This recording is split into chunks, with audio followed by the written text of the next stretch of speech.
19 September रोजी सांगली आणि संपूर्ण महाराष्ट्रामध्ये प्रदर्शित होणारा झिंग हा सिनेमा, झिंग याचे आपण अनेक प्रकारे अर्थ काढू शकतो, परंतु झिंग ही म्हणजे काय, आपण ह्या संदर्भात या टीम बरोबर चर्चा करू। नमस्ते सर। नमस्ते। आपलं नाव सांगा। माझं नाव सौरभ कुंभार।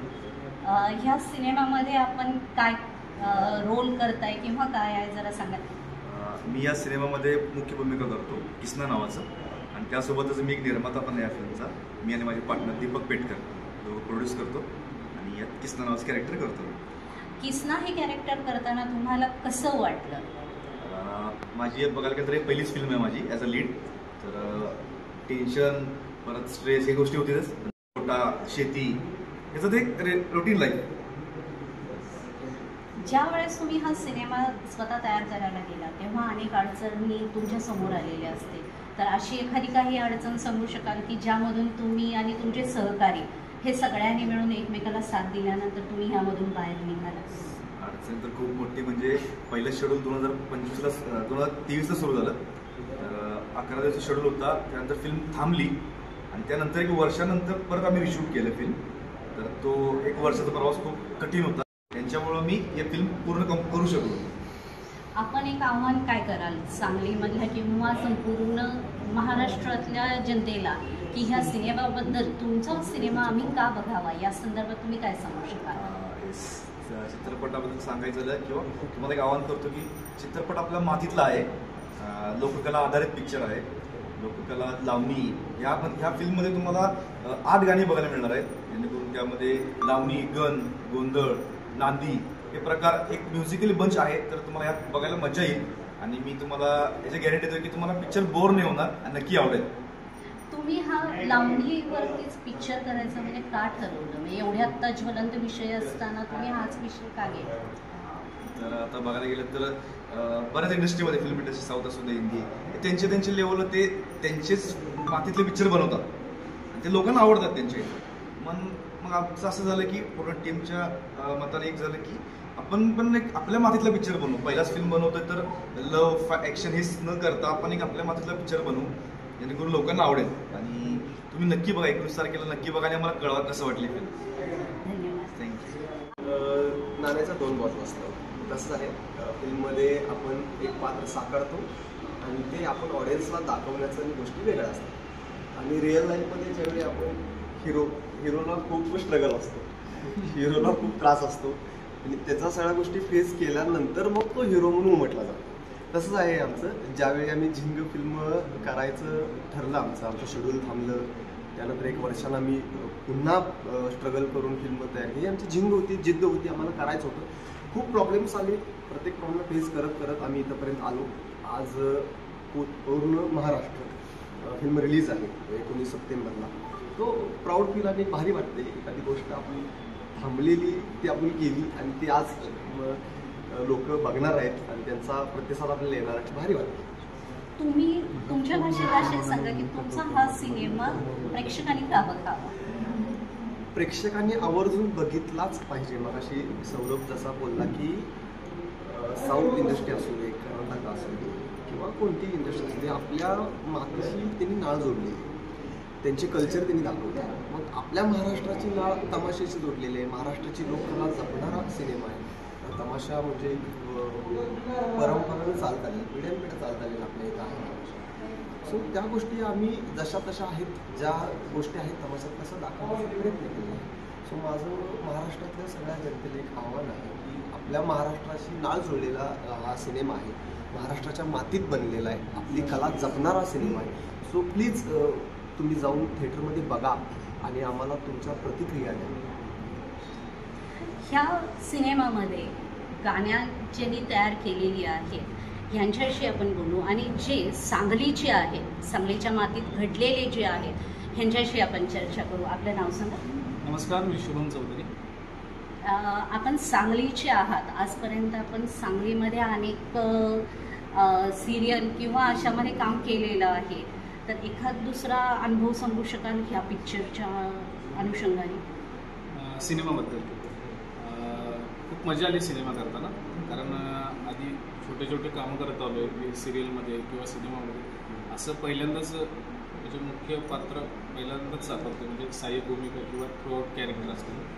आणि त्याच्या मागचा प्रवास मस्त होता, कारण प्रत्येक आपण जेव्हा बाहेर शूटिंगला वगैरे जातो किंवा दुसरीकडे आम्ही शूटिंगमध्ये काम करायला जातो तेव्हा तिथलं प्रोडक्शन असतं, तिथलं हाऊस असतं, तिथल्या पद्धतीने जायला. पण इथं काम करत असताना सगळं आमचं कुटुंबच होतं, आमचीच टीम होती, सगळ्या गोष्टी आम्हालाच करायला लागणाऱ्या होत्या. त्या कामाचा एक अनुभव वेगळा होता. प्रत्येक ठिकाणी कॅमेऱ्याच्या बॅकग्राऊंडला सुद्धा आणि कॅमेऱ्याच्या समोर सुद्धा, म्हणजे अशा पद्धतीने आमची झिंग होती, मजा आली. ह्यामध्ये आपण कुठला रोल केलेला आहे? मी याच्यामध्ये नाम्या नावाचं कॅरेक्टर केलं, जो सहाय्यक भूमिका आहे. किसनाचा मित्र आहे तो.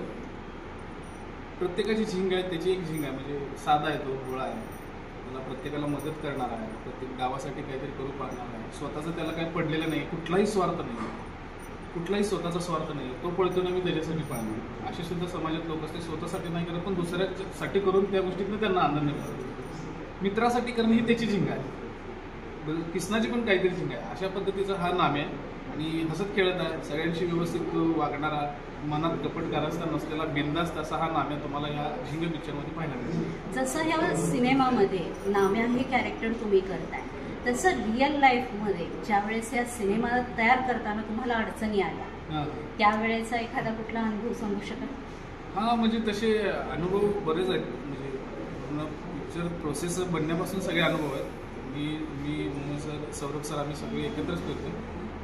बरेचसे अनुभव आहेत. काही काही ठिकाणी अडचणी आल्या आहेत, शेड्यूल थांबणं म्हणा किंवा परत 2-3 एखादी कंटिन्युटी आपण ठेवलेली असते ती परत मॅच करणं म्हणा, किंवा एखादा आर्टिस्ट नाही आहे त्याचं डेट मॅनेज करणं, परत रात्रभर आम्ही शेड्यूल काढून परत हॉटेल मॅनेजमेंट, बऱ्याच गोष्टी अशा आहेत जी पडद्यावर ह्या कलाकारांची झिंग बघायला मिळणार आहे. तीच झिंग आमची पडद्यामागे मिळते. म्हणजे असं तुम्ही म्हणू शकता की ही झिंगच आम्ही, म्हणजे ही आता हे सुद्धा ही आमची झिंगच आहे. म्हणजे पडद्यामागची झिंग जी होती ती तुम्ही पडद्यावरती उतरवताय थोडक्यात. ह्यामध्ये आपण काही गीतं लिहिलेली आहेत, ह्यातलं थोडंसं एखादं गीत आमच्या प्रेक्षकांच्यासाठी. याच्यामध्ये आता मी लवसम लिहिले, लावणी वगैरे लिहिली होती, आणि त्याच्यातलं एक ऐकतो नांदी आहे, मुकुंद भालेरावाने लिहिलेलं, खूप छान. आणि माझी विनंती आहे की सगळ्यात जास्तीत जास्त कलाकारांनी हा सिनेमा बघायचा असेल, कलाकारांसाठीचा जर हा सिनेमा आहे असं मी म्हणतो.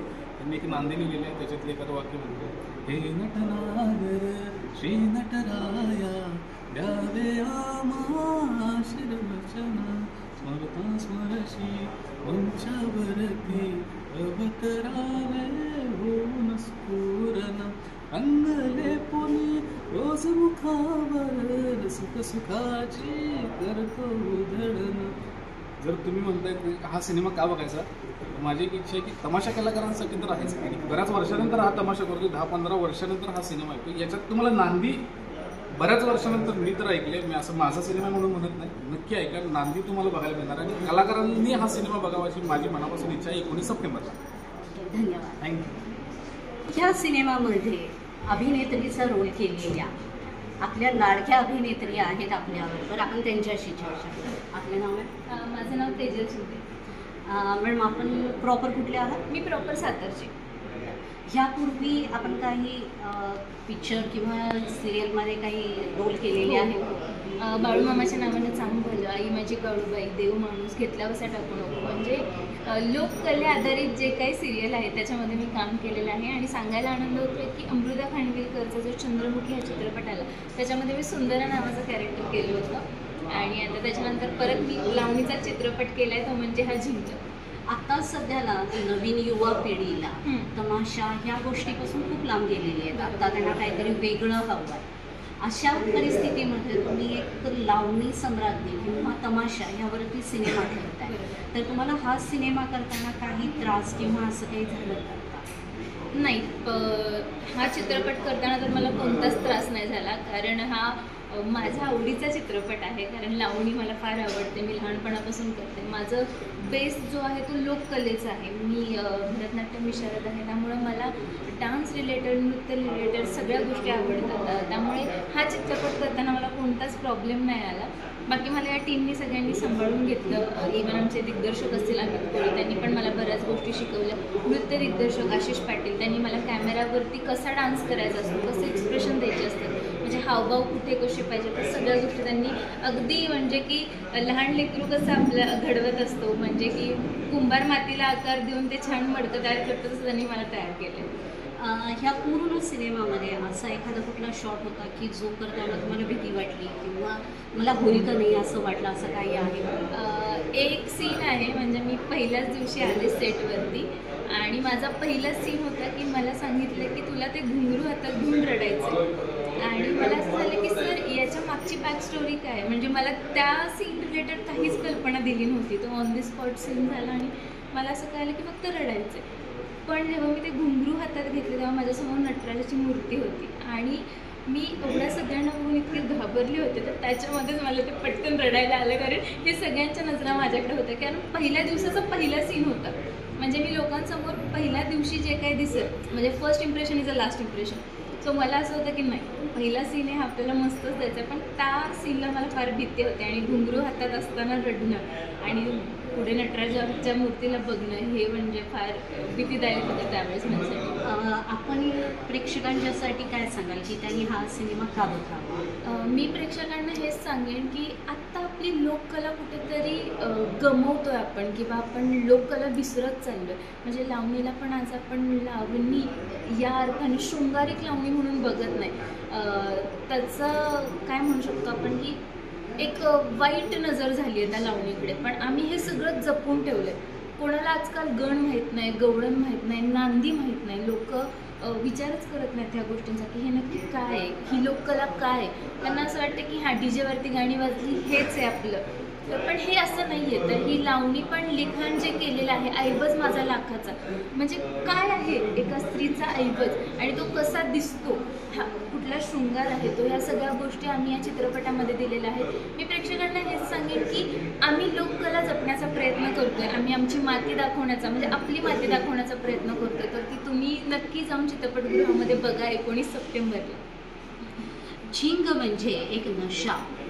ह्या पूर्ण सर्व सहकलाकार आणि ह्या संपूर्ण टीमने एक असा पिक्चर तयार केलेला आहे की ज्याच्यामध्ये लोककला जपलेली आहे, आपली माती जपलेली आहे. तर असा सिनेमा आपण सर्वांनी बघावा, तोही 19 सप्टेंबरला.